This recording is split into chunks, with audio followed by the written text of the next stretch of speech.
Bueno, vamos a dar inicio a la clase que estaba programada para el día de hoy.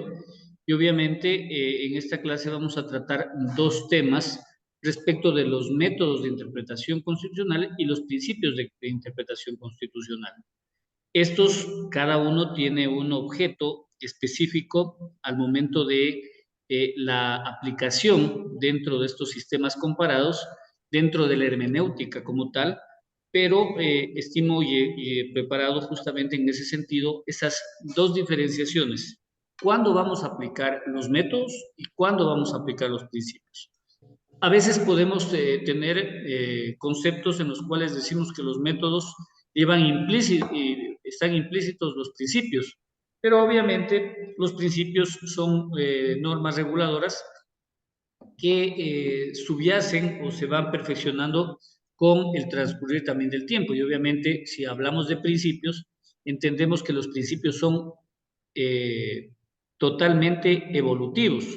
Ya no podemos establecer al día de hoy, por ejemplo, regresión de derechos en relación a la no aplicación de principios.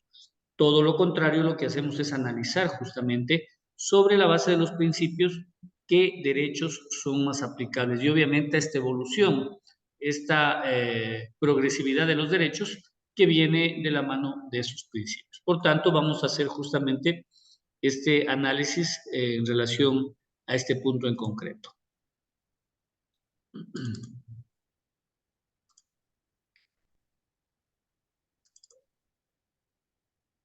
¿Me indican, por favor, si es que se ve? Sí se ve. Ya, Sí, muchas doctor. gracias. Doctor. Como les decía, en esta clase vamos a analizar un aspecto que dentro de la doctrina, así como dentro de la hermenéutica, es necesario aplicarla, necesario conocerla y sobre todo tener claro cuándo y en qué caso para qué nos sirven los métodos y principios de interpretación constitucional. Y en esto tenemos dos aristas. Primero, la evolución que han tenido estos y segundo, el desarrollo que se va sentando o se va cimentando dentro de los sistemas jurídicos de los estados.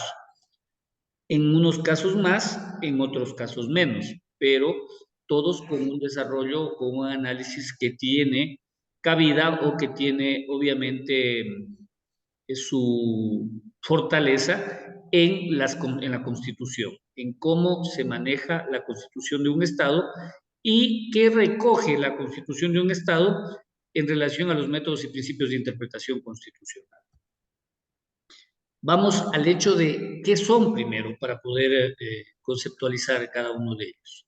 Primero tenemos que entender que un método de interpretación constitucional es ese conjunto de principios, de reglas y técnicas que la utiliza ¿quién? La utilizan los jueces, los juristas, los académicos para entender y aplicar la Constitución. Es obvio que en el desarrollo de un Estado, en el desarrollo constitucional de un Estado, se necesita tener métodos de interpretación no solo por quien es la boca de la ley o por quien aplica la norma o el derecho, que es el juez, sino también por el abogado, por quien la trata o la sabe dar a conocer. Y obviamente por la academia, que es la que a través de la doctrina puede hacer ejercicios de mejor entendimiento para la aplicación de una constitución. Entonces, esos métodos, esos métodos de interpretación constitucional se basan en un todo, en las reglas, en los principios, en las técnicas que a la final tienen que ser utilizadas para los casos en concreto. Mientras que cuando hablamos de los principios de interpretación constitucional, estas son las guías, este es el camino fundamental que tenemos para la aplicación y comprensión de la Constitución. Ya les decía yo, ¿qué pasa con los principios de interpretación constitucional si, por ejemplo, nos regimos a lo que establece el artículo 11 de la Constitución de la República del Ecuador? ¿Por qué? Porque justamente en este artículo nosotros tenemos los principios de aplicación de los derechos que están positivados a lo largo de la parte dogmática de la Constitución y que obviamente nos permiten comprender o entender de forma coherente para qué y por qué deben ser aplicados. Y vamos más allá. Los principios constitucionales, los que se interpretan a nivel de la Constitución, tienen varias, sirven de guías no solo en materia constitucional, sirven de guías en todas las materias del derecho y obviamente en las más complejas, como es, por ejemplo, el derecho penal, como es el derecho administrativo, nos sirven para que obviamente se pueda abordar diferentes aspectos. Es por esto que obviamente cada principio de interpretación constitucional se ha diseñado para abordar aspectos tanto de interpretación y aplicación de la ley fundamental del Estado. ¿Por qué? Porque obviamente la ley fundamental, la Carta Magna, la ley madre, como la queramos llamar, tiene esa necesidad de que establezca de forma clara el por qué y para qué están creados los principios. Ahora, vamos a irnos nuevamente, regresamos al tema del objetivo de los métodos. Primero, ¿cuál es el objetivo que tiene un método de interpretación constitucional? El objetivo de un método de interpretación es justamente garantizar esa interpretación, primero, coherente, segundo, efectiva y tercero, justo de lo que dice la Constitución. ¿Por qué? Porque obviamente todos entendemos que la interpretación puede ser tergiversada, pero la tergiversación en la interpretación a través de un método de la Constitución puede llevar a una inequidad en relación a la aplicación del método que se quiera aplicar. Pero obviamente lo que se busca también es legitimar el sistema jurídico y político de un Estado. Si bien en nuestro país, por ejemplo, ya no hablamos de esa constitución política, porque obviamente se basa en la aplicación de los derechos, no podemos dejar de lado que el sistema jurídico tiene que ver directamente con la seguridad, la certeza, la tutela que el Estado da para que se aplique de forma eficaz la tutela judicial efectiva.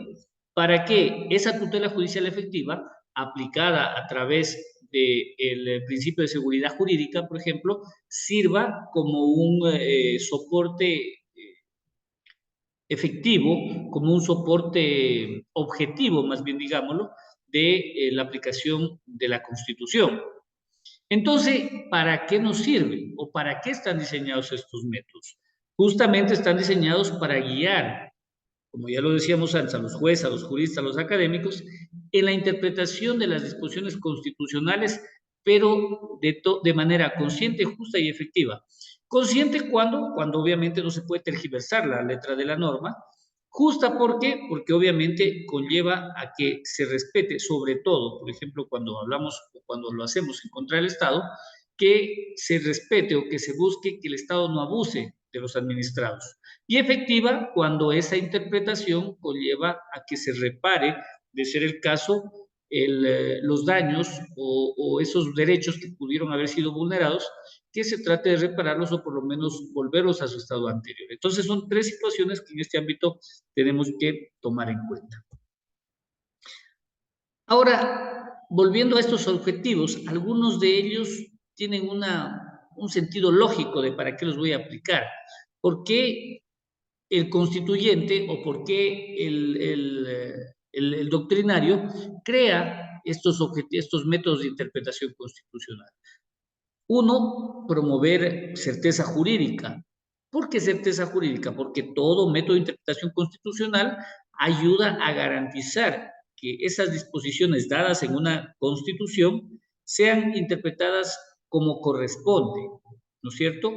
Porque esa coherencia que está determinada en la norma proporciona la estabilidad y la certeza en el ordenamiento jurídico.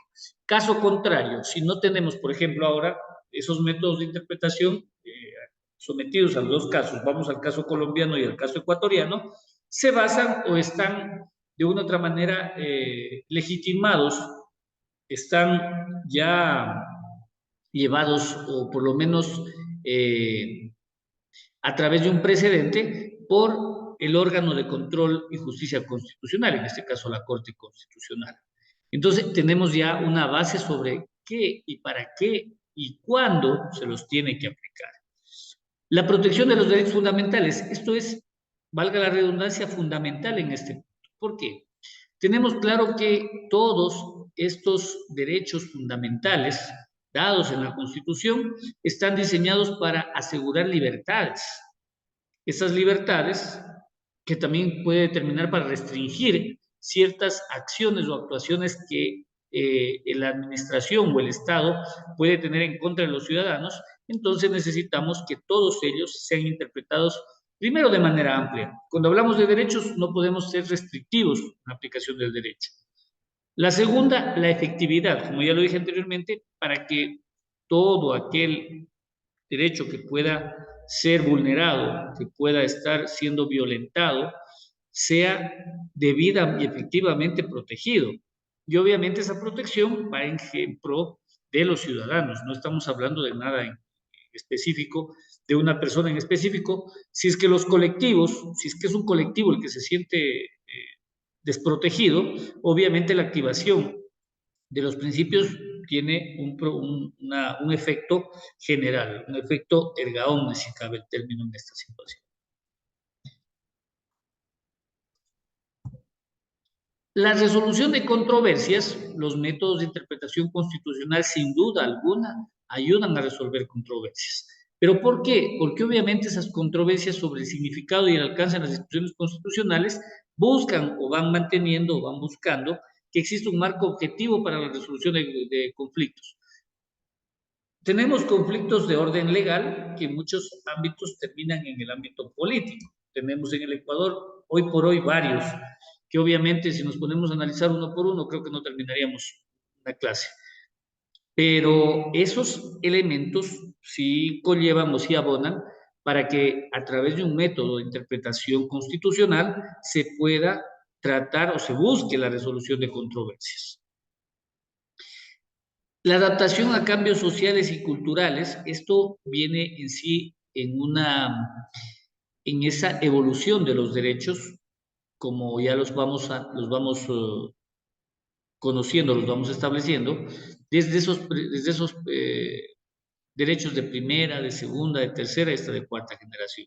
Por ejemplo, cuando hablamos de los cambios sociales y culturales, creo que a todos se nos viene a la cabeza lo que tiene que ver con el ámbito de los derechos sociales, económicos, los derechos económicos, sociales y culturales, los llamados DESC, que obviamente son una base importante o son una evolución respecto de esos derechos de tercera generación. Y obviamente esto se basa en dos cuestiones. Primero, los cambios sociales y segundo, también la actitud cultural de las personas. Entonces, este cambio social o este cambio de la sociedad siempre va a ir de la mano respecto de esas actitudes o de estos ámbitos de adaptación a los que los derechos también tienen que irse adaptando. La promoción de la legitimidad y la aceptación. Obviamente, para que algo pueda ser aceptado, primero tiene que ser legitimado. Empezamos por la legitimidad respecto de un marco jurídico. ¿Cuándo se legitima un marco jurídico? ¿No es cierto? Cuando ha cumplido todos los procedimientos, todos los procesos que dentro de un Estado están determinados dentro del Estado, que de una u otra manera sí plantea la forma de cómo se los tiene que señalar. Entonces, obviamente, el proporcionar un marco claro, transparente respecto de la interpretación de la Constitución, en este caso legitima las decisiones judiciales y gubernamentales. En muchos de los casos podemos entender que el juez, al ser un legislador negativo, puede inaplicar una norma cuando esta norma sea contraria a la Constitución. Pero obviamente para inaplicar esa norma es necesario que se base en un método de interpretación constitucional, porque no lo puedo hacer solo por el hecho de decir, creo yo un método para que ese método sea el que se aplique. Eso realmente sería imposible. Entonces, es una situación que sí hay que tomar en cuenta respecto, obviamente, de ámbito constitucional, porque entendemos que cuando hablamos del procedimiento sumarísimo, que es el procedimiento constitucional, obviamente por la rapidez, por la necesidad de la tutela de los derechos, siempre es necesario, siempre es importante de que estas actuaciones jurisdiccionales se legitimen. ¿Y quién las legitima? Justamente la autoridad constitucional. Ahora, entremos sí en estas diferentes tipos o métodos de interpretación.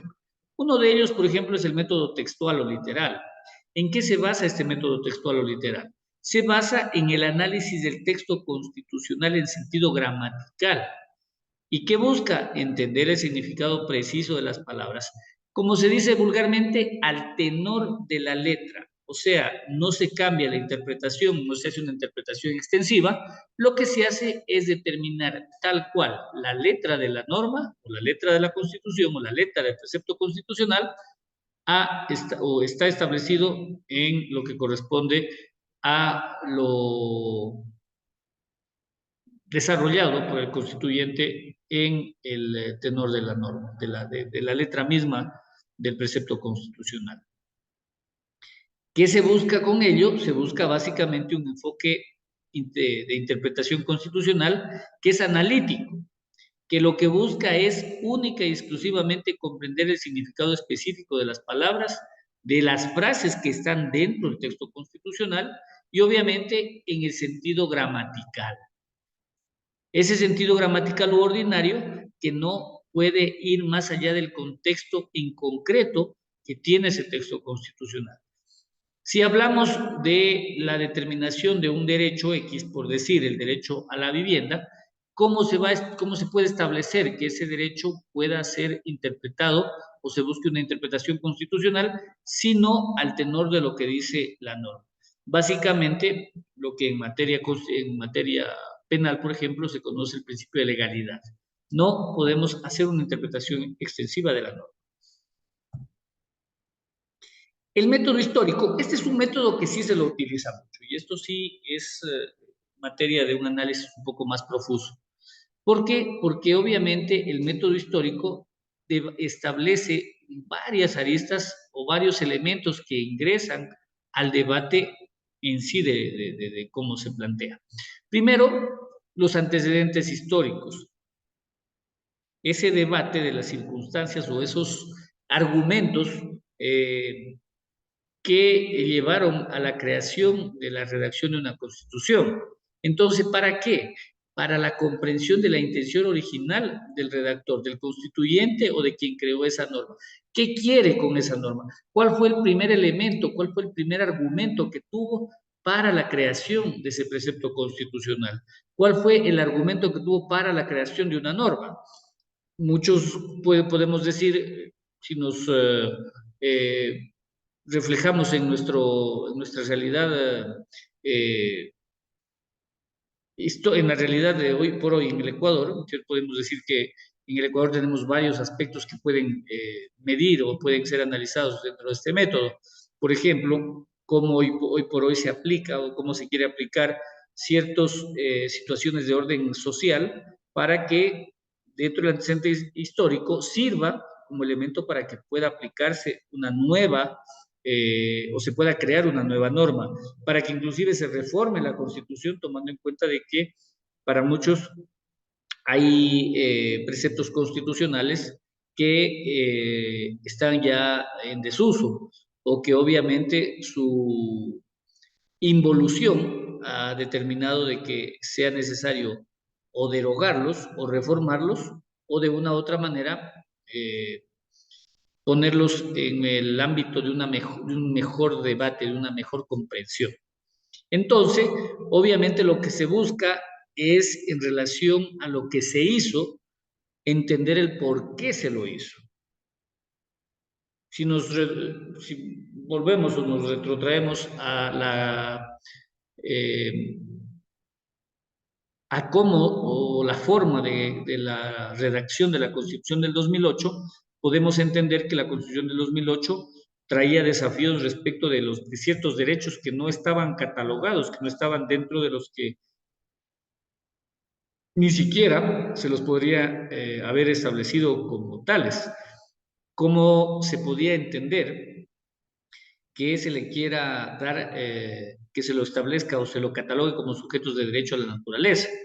Que los seres humanos sean establecidos en forma general y que obviamente a los animalitos, los seres humanos o las seres vivos no humanos también se los categorice, que obviamente es una cuestión súper importante, creo que nadie vamos a estar en contra de ello, pero es el momento cuando se lo aplica y cómo se lo aplica y sobre todo para qué se lo aplica. Entonces, el método histórico nos servirá básicamente para entender los antecedentes sobre la base de qué se creó una norma o sobre la base de qué se aplicó este método para el análisis de un precepto constitucional.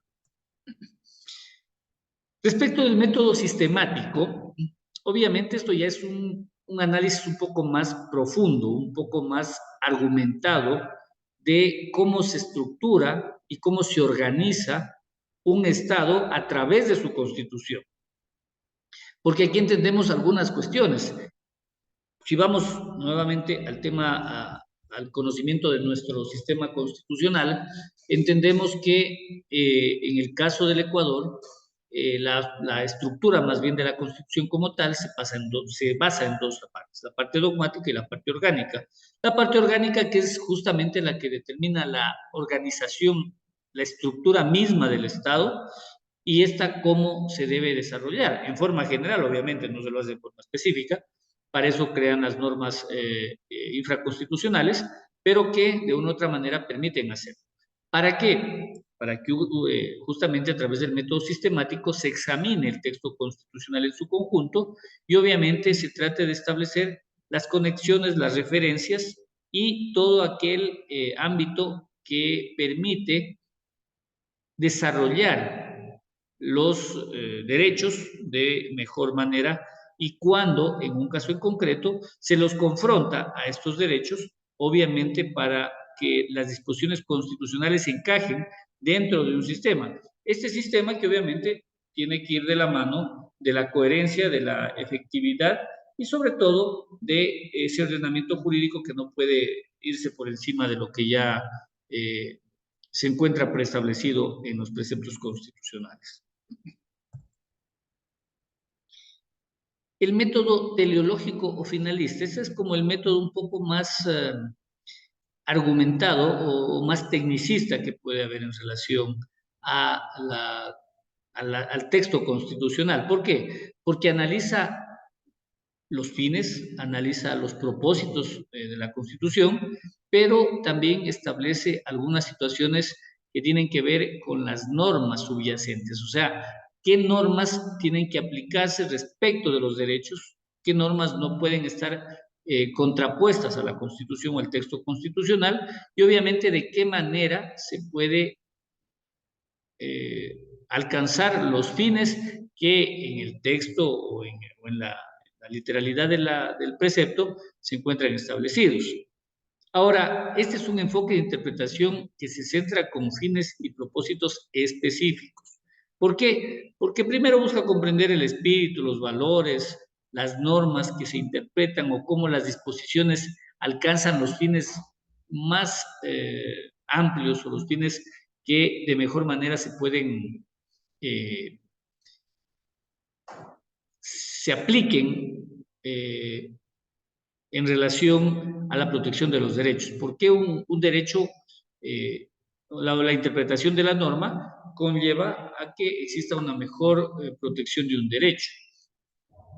Aquí el método teleológico no solo analiza este ámbito de la ley, de la Constitución como tal, sino también analiza los objetivos, estos principios fundamentales de por qué se aplicó la Constitución, por qué se los introdujo, se los insertó en la Constitución, y obviamente a través de este enfoque lo que se busca es una expresión de ciertos propósitos que a través del constituyente, que es la voz de la sociedad, se trata de adjuntar o se trata de insertar dentro de los textos constitucionales y que a posterior en el mecanismo ya en el análisis de casos en concreto, este método finalista puede establecer o trata de verificar si se alcanzó o no el fin que para el que estuvo creado, para el que se creó el texto constitucional.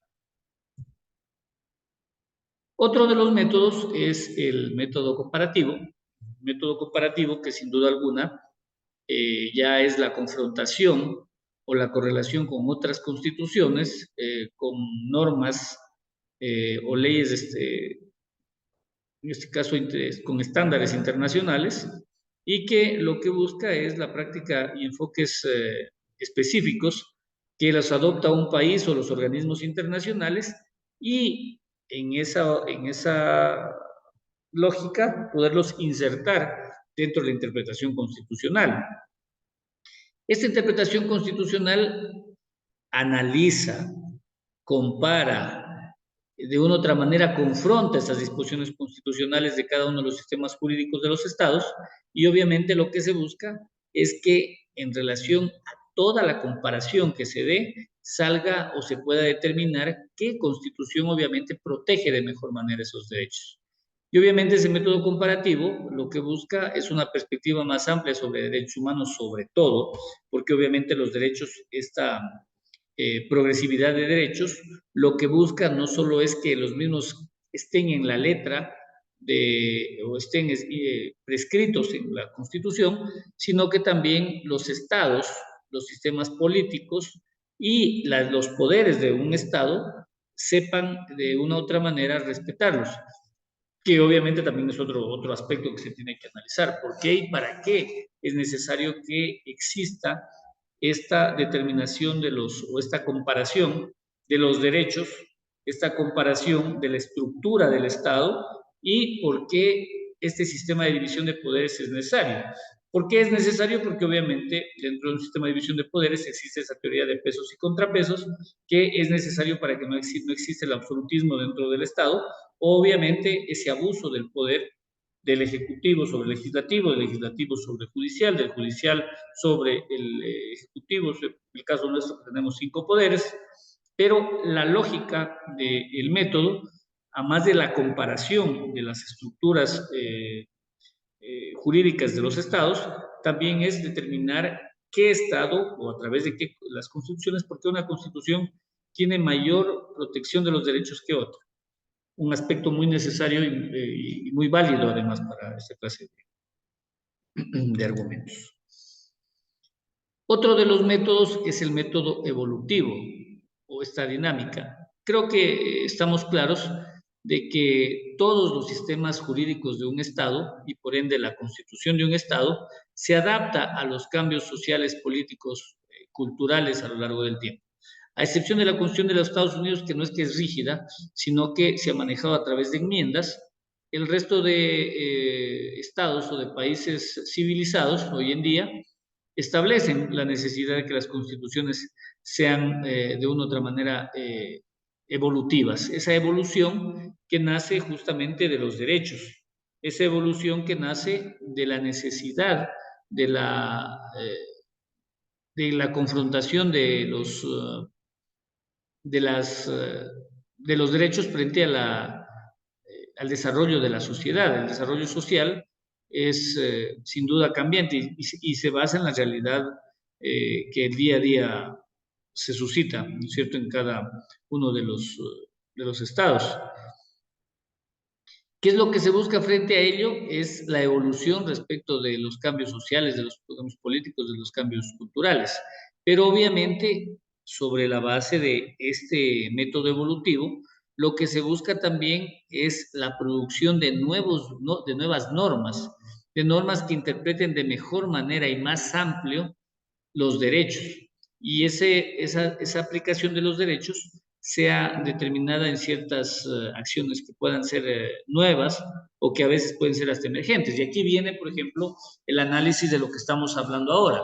La evolución social, la evolución social de una sociedad lo que implica es que cada Estado, a través de sus normas, en muchos casos rígidas, plantee o determine de que no sea o que no se pueda eh, cambiar ciertas normas por el solo hecho de que creemos en los derechos, es una sociedad pro derechos.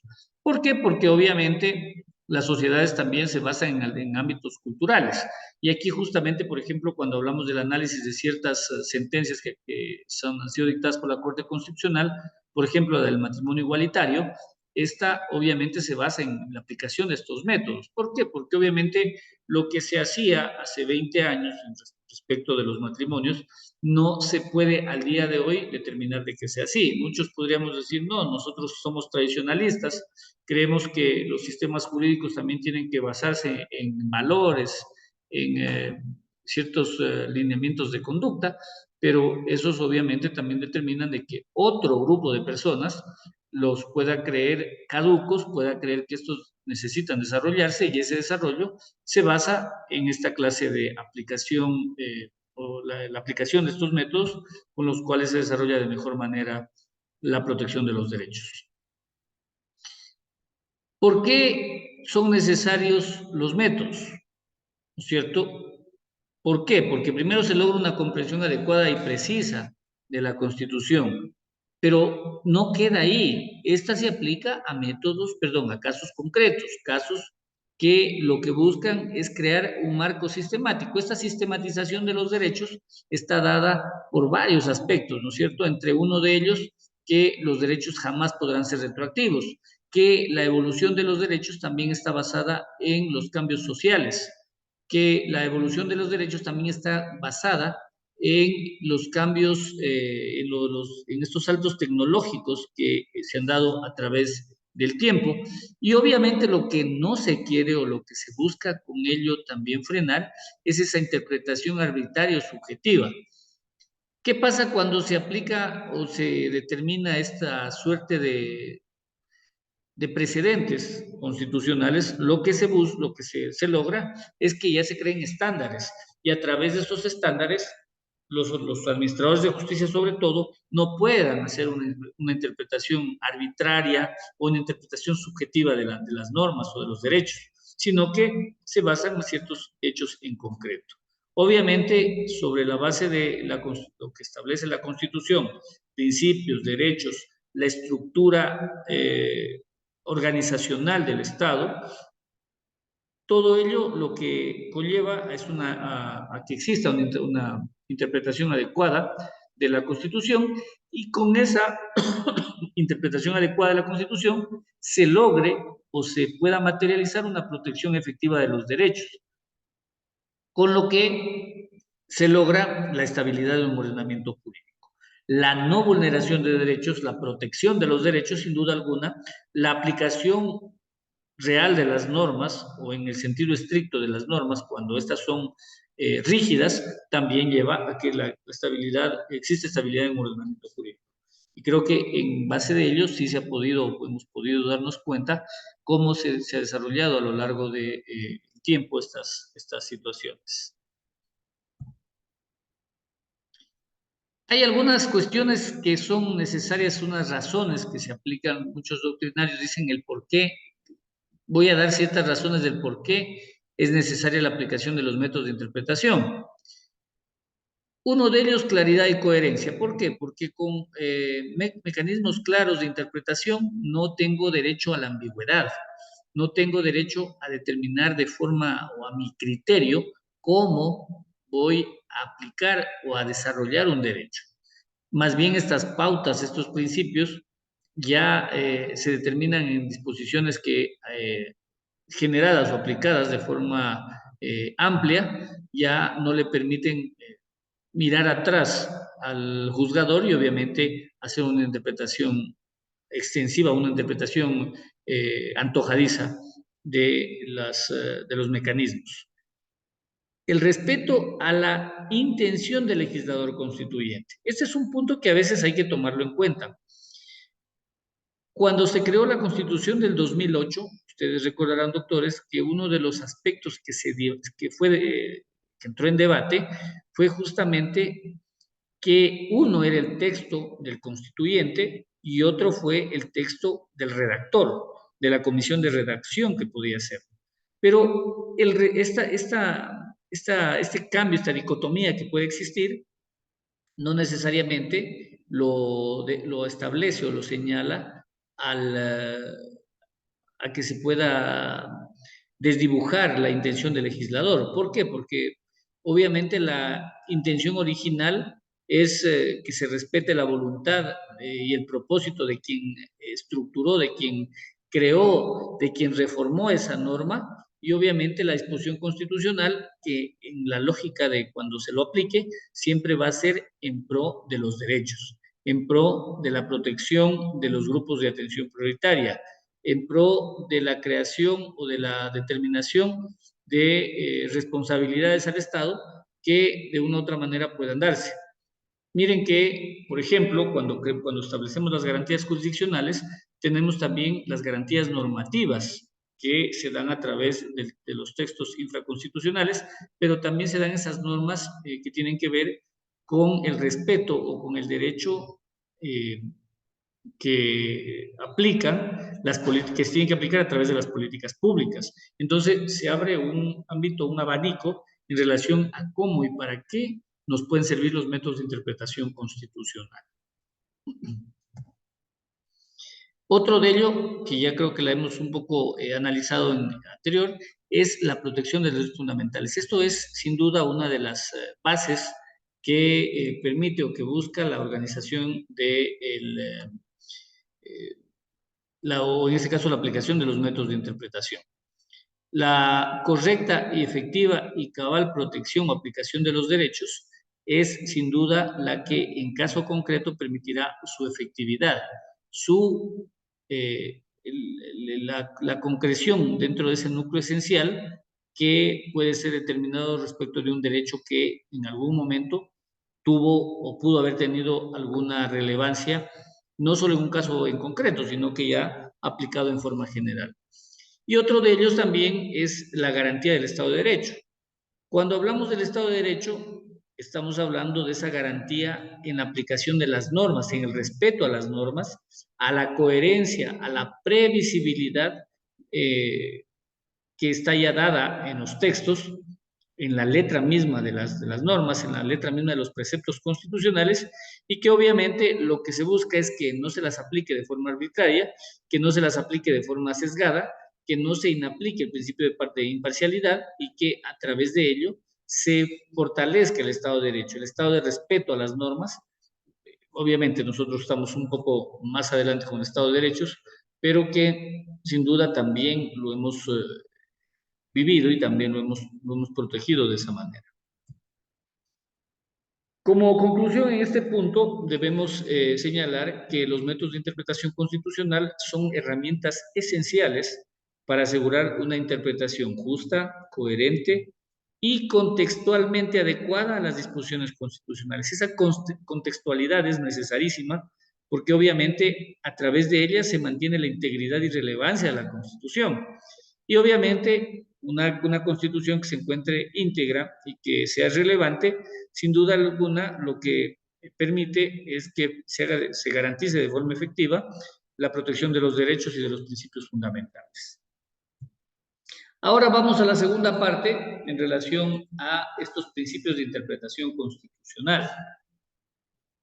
¿Para qué y por qué también son necesarios los principios de interpretación constitucional? Como vimos al inicio, cada uno tiene un ámbito de acción donde tiene que ser aplicable o donde puede ser ejecutable o donde pueden insertarse los principios de interpretación constitucional. Entonces, ¿de qué hablamos?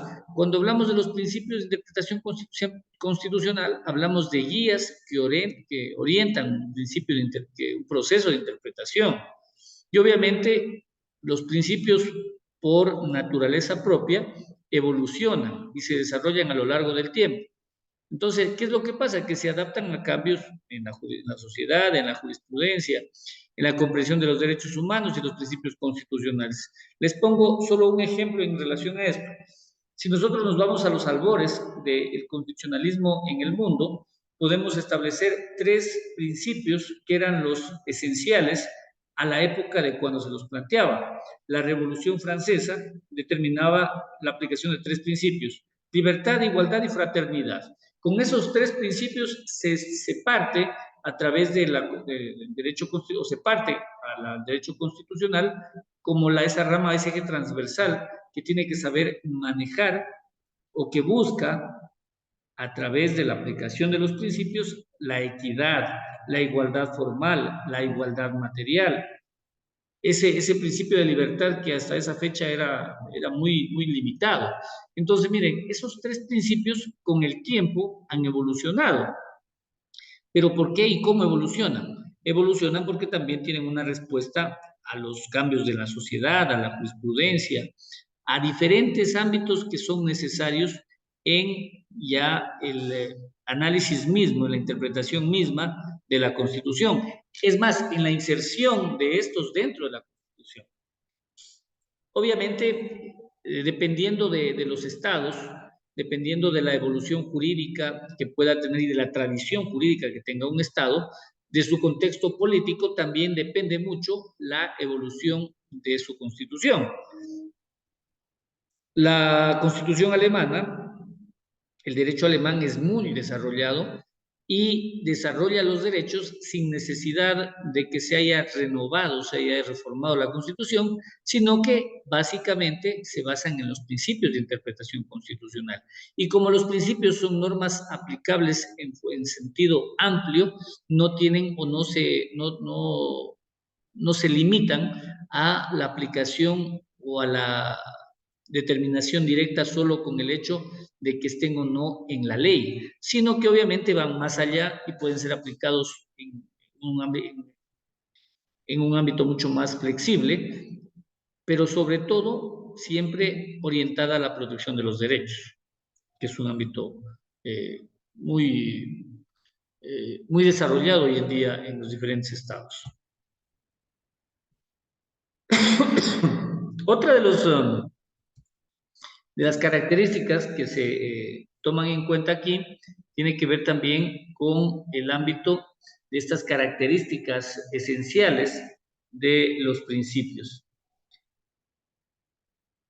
Cuando hablamos, por ejemplo, en los albores de la aplicación del derecho constitucional, la interpretación constitucional se aplicaba solo a través de principios, los clásicos principios a la que existían, ¿no? En el incipiente desarrollo del derecho constitucional. Esa interpretación legal, o sea, ese principio de legalidad, que sobre la norma no se puede ampliar bajo la literalidad de esta interpretación, y obviamente sí en razón a al devenir histórico de este principio. Pero, como ya se ha ido determinando y analizando, a medida que las sociedades han ido evolucionando, surgen nuevos desafíos, surgen nuevas teorías, surgen nuevos ámbitos de estas formas de interpretación constitucional. Obviamente, estas se vuelven flexibles, pero también esa flexibilidad conlleva a que se puedan adaptar al momento mismo y al hecho mismo de la importancia o del momento histórico que pueda vivir una sociedad. La Corte Interamericana de Derechos Humanos, la Convención Americana de Derechos Humanos, las instituciones que obviamente velan por la protección de los derechos humanos, ya hoy en día le establecen una importancia muy amplia a la comprensión de la aplicación de los principios. ¿Por qué? Porque obviamente la protección tiene que ver con un ámbito más amplio y con el promover también el respeto a los derechos fundamentales.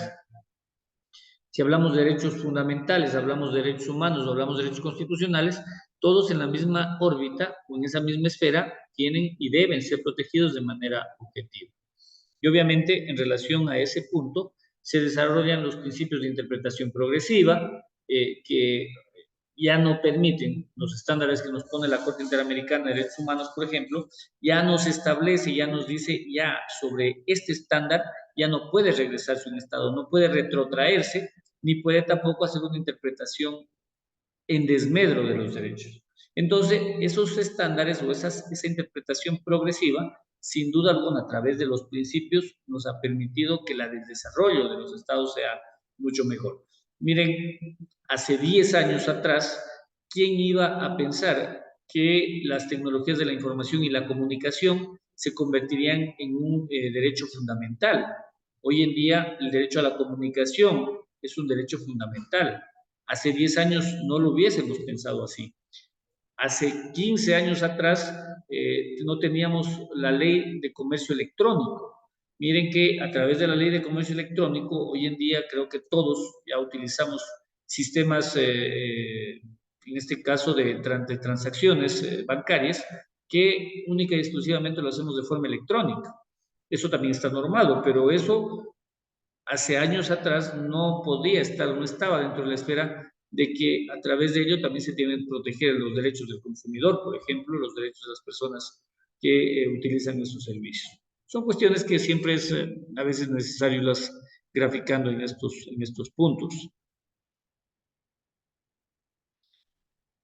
Uno de los principios que obviamente tiene mucha, y es un principio general, un principio que tiene que ser aplicado o se ha aplicado en forma muy, eh, muy tajante, es este principio de supremacía constitucional. Creo que establecemos que la Constitución, siendo la norma suprema, siendo la Carta Magna, siendo la ley de leyes, tiene la primacía sobre cualquier otra ley, sobre cualquier otro acto normativo.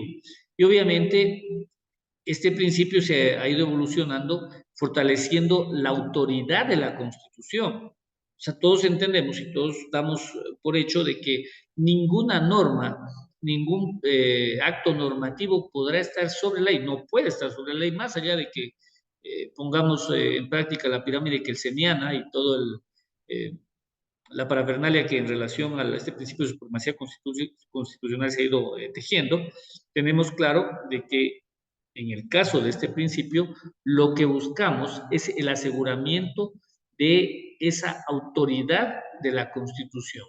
La Constitución que tiene que ser vista por todos hacia arriba y no hacia abajo.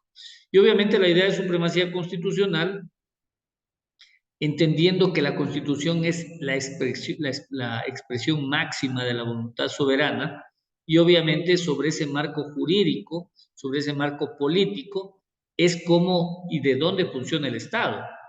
Si no existiera ese marco jurídico, ese marco político, esa forma dogmática o esa parte dogmática o esa parte orgánica, no podríamos establecer de qué forma o cómo puede un Estado funcionar si no se basa a aspectos específicos. No podríamos manejarnos en un Estado a través de una ordenanza, no podríamos determinar que a través del Estado o a través de una ley sea la única forma de manejo de un Estado. Obviamente, ¿por qué?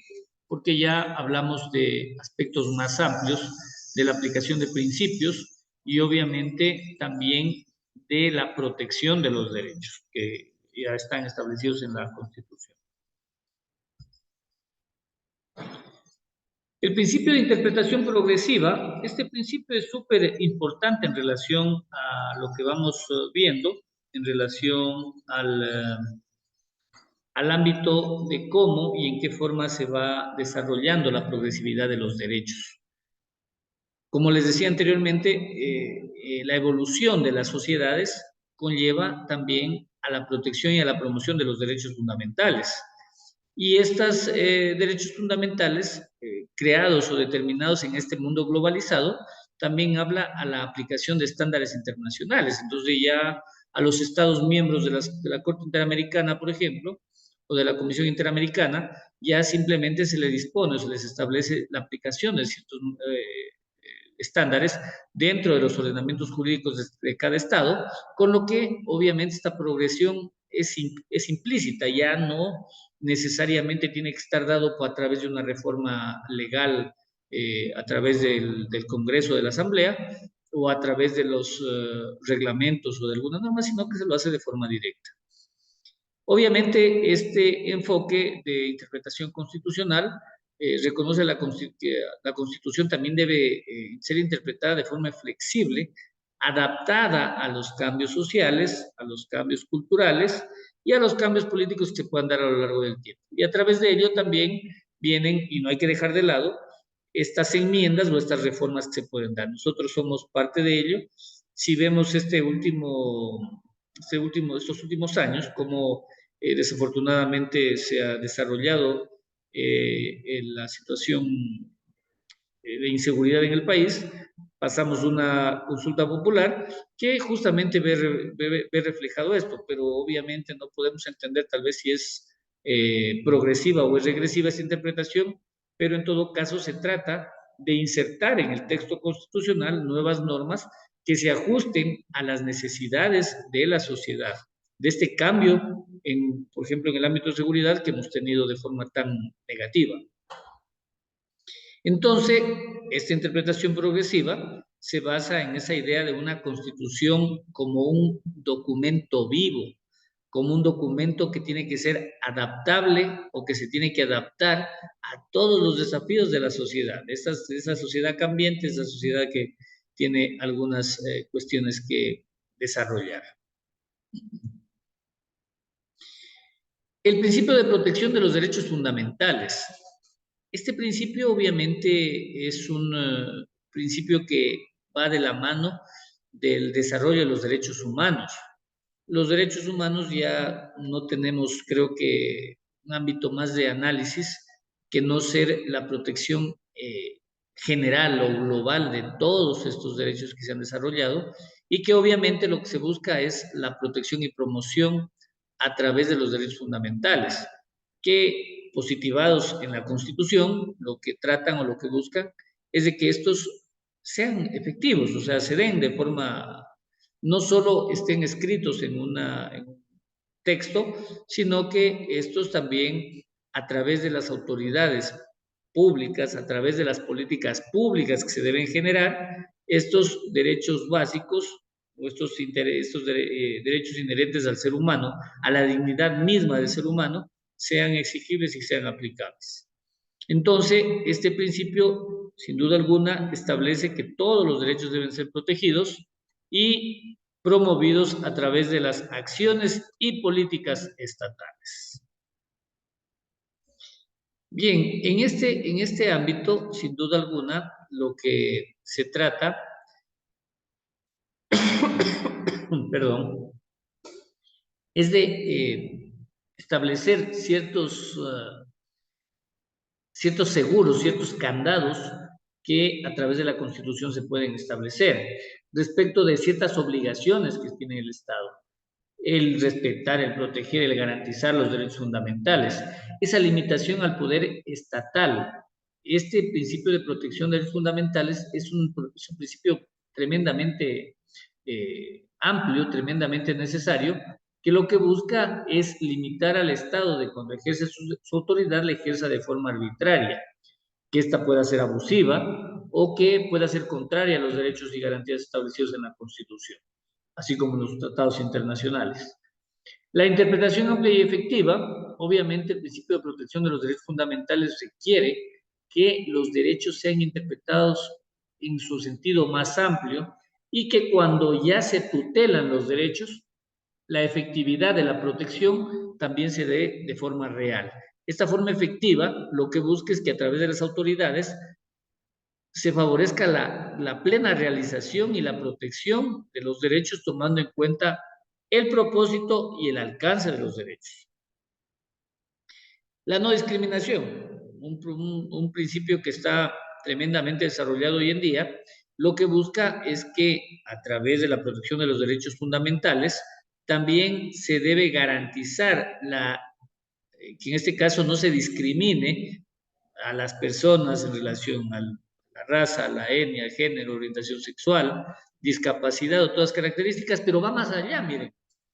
En relación a esto, lo que se ha creado, por ejemplo, en el Estado ecuatoriano, son esta discriminación positiva que tiene que ver con las acciones afirmativas.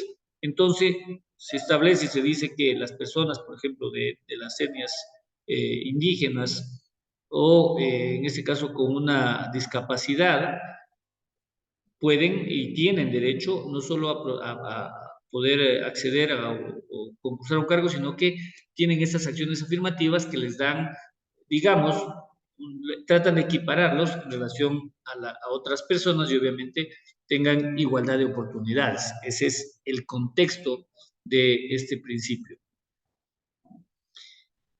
Ahora, el principio de interpretación a favor de los derechos fundamentales establece varios aspectos que en este caso es necesario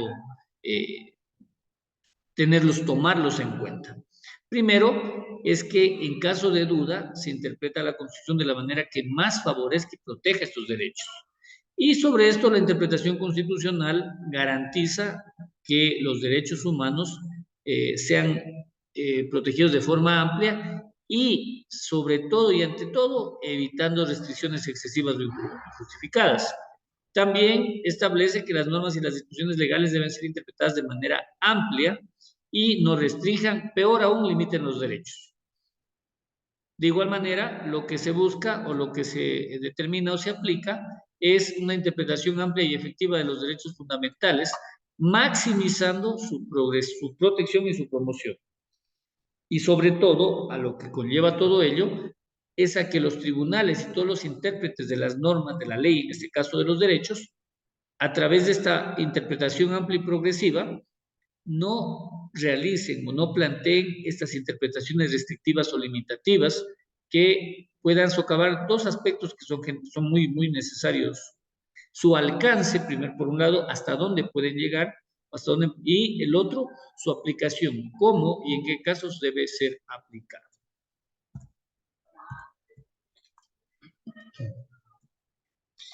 Esto básicamente lo que podemos analizar en este punto,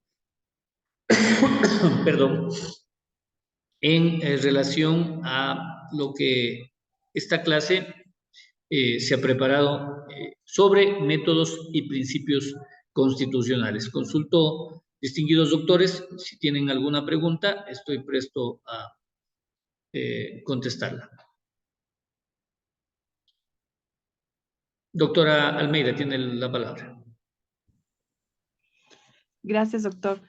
Doctor, yo tengo una duda sobre, y bueno, quisiera saber su criterio. A ver, en la Constitución, en el artículo 427, establece que las normas constitucionales se interpretarán por el tenor literal que más se ajuste a la Constitución en su integralidad.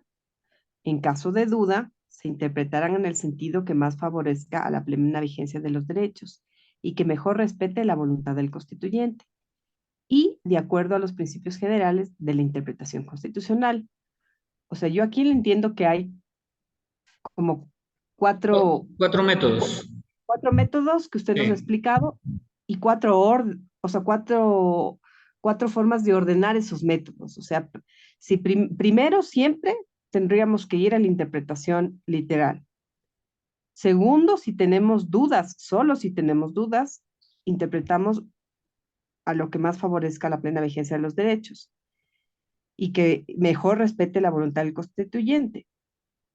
Eh, a ver, tenor literal, sí, sería el primero.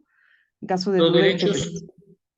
en el sentido que más favorezca la plena vigencia de los derechos, que mejor respete la voluntad del constituyente. Y finalmente, de acuerdo con los principios generales de la interpretación constitucional. Este es un orden dado ya. Yo he visto algunas críticas del tema del matrimonio igualitario y dicen, esta interpretación no se cumplió. Se cogió cualquier método para interpretar, para poder establecer el sentido que más favorezca a los derechos. Entonces ahí me surgió la duda. Bueno, evidentemente la Corte podía hacer lo que hizo, ¿no? Pero en estricto sentido, aquí nos establecen un orden de interpretación. ¿Usted lo ve también así? A ver, efectivamente, mire qué importante a veces analizar al tenor de lo que la norma, de lo que la Constitución lo plantea, ¿no? Pero qué diferente cuando se lo aplica, eso en el punto que usted señala, como que vamos de lo particular hacia lo general, ¿no es cierto? ¿Por qué? Porque analizamos primero el método de la interpretación literal o textual de la norma.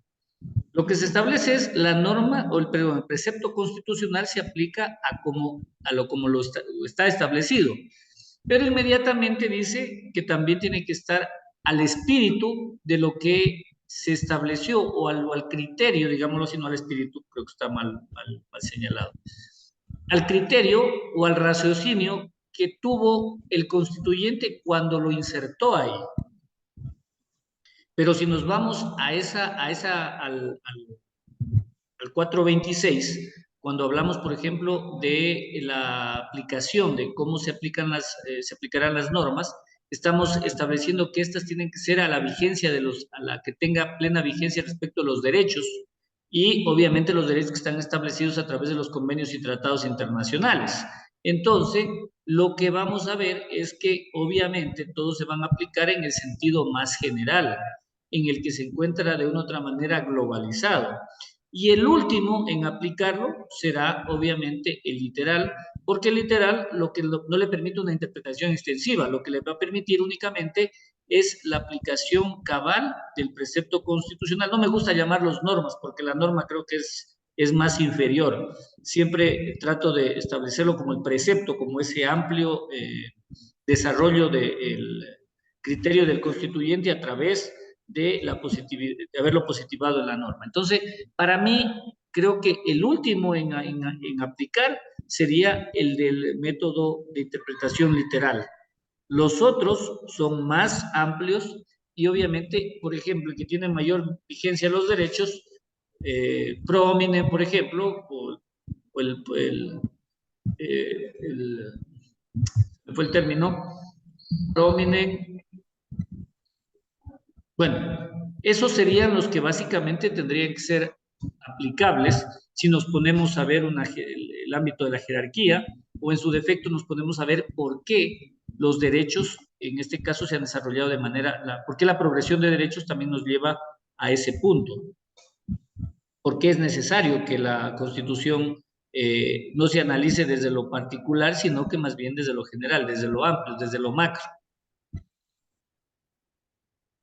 Ya, o sea, pero un juez podría de alguna manera determinar cuál es el método de interpretación más adecuada. Ah, claro, sí. ¿Por qué? Porque a ver, el aspecto o cuál es el ejercicio necesario que va a tener que hacer el juez. Primero, es ejercicio motivacional.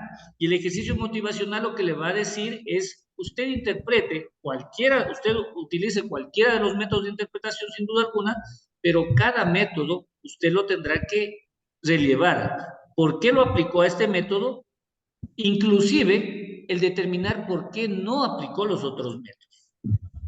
Entonces, el método que se aplique, el método de interpretación, si yo lo puedo desarrollar, como le digo, yo tengo vuelta, yo no me voy a la literalidad de la norma constitucional o del precepto constitucional, porque creo que hoy en día la aplicación de los derechos es mucho más amplia y permite que tengamos un mayor espectro del conocimiento de cómo se desarrolla desde el ámbito de la sociedad, desde el ámbito, por ejemplo, de la tecnología, cómo hoy en día se desarrollan los derechos a través de la tecnología y cómo puedo no aplicar ese derecho o cómo puedo inaplicar, porque ojo, también podemos o también planteamos ese ámbito de la inaplicación de ciertas normas cuando éstas se contraponen a los derechos.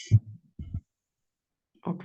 Pero ese ejercicio motivacional sí es parte y la tiene que hacer, lo tenemos que hacer los jueces. Caso contrario, cuando llegue a un ámbito más amplio, cuando llegue a conocimiento, ahí es cuando obviamente, como la Corte Constitucional ha hecho en muchos casos, establece ese déficit motivacional y establece inclusive ámbitos que conllevan hasta la sanción a los juzgadores no solo por no interpretar, sino también por mal interpretar el precepto constitucional. Gracias, doctor. ¿Alguna otra pregunta? Doctor, yo quería hacer una acotación tocando el tema que acaba de mencionar la compañera Kenneth, respecto de esto. si es tan amable y prende la cámara, mi estimado Kenneth. Algunos A ver, no los he podido, por lo menos para conocerlos a través de la cámara. Tenga la bondad, mi estimado doctor.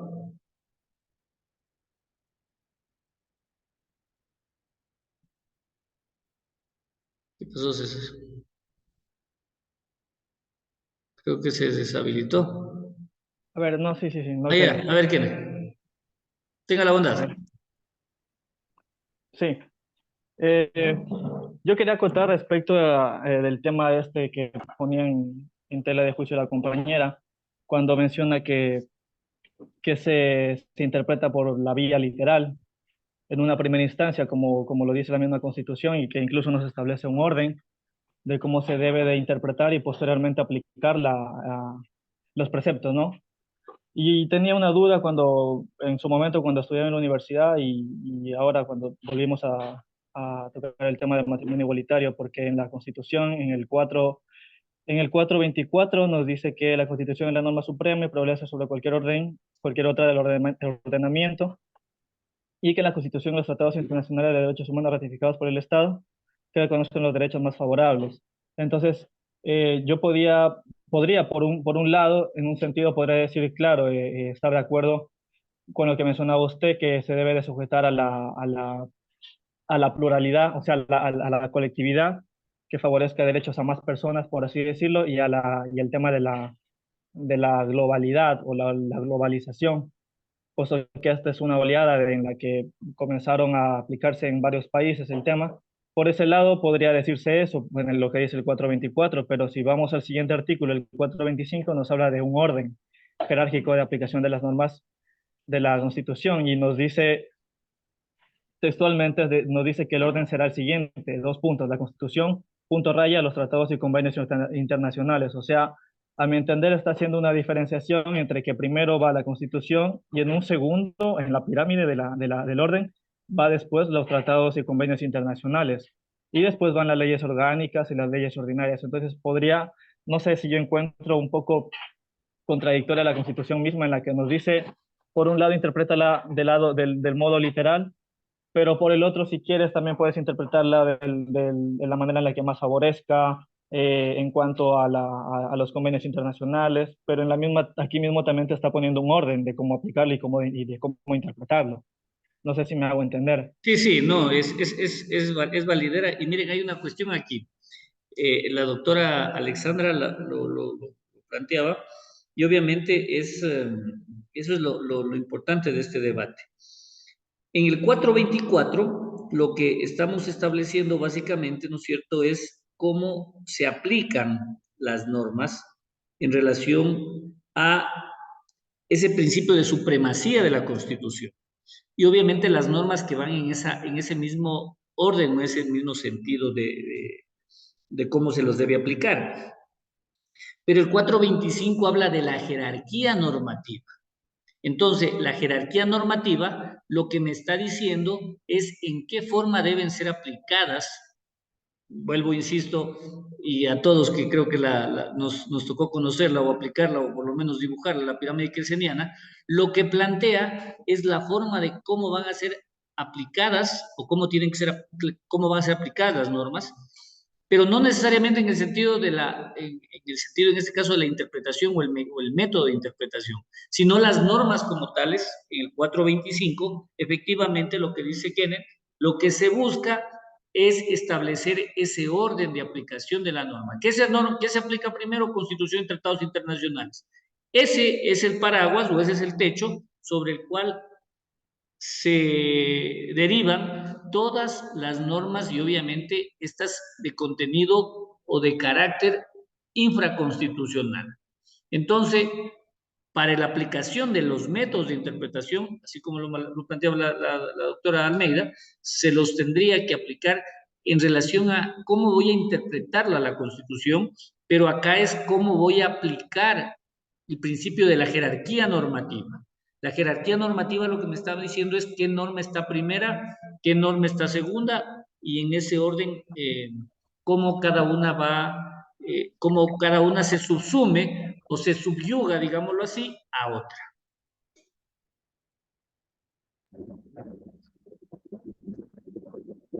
No sé, mi estimado Kenneth, si quedó claro esa situación.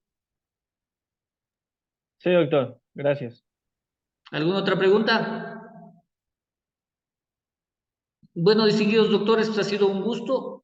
Nos vemos en la próxima sesión para continuar y abordar con los temas que quedan pendientes.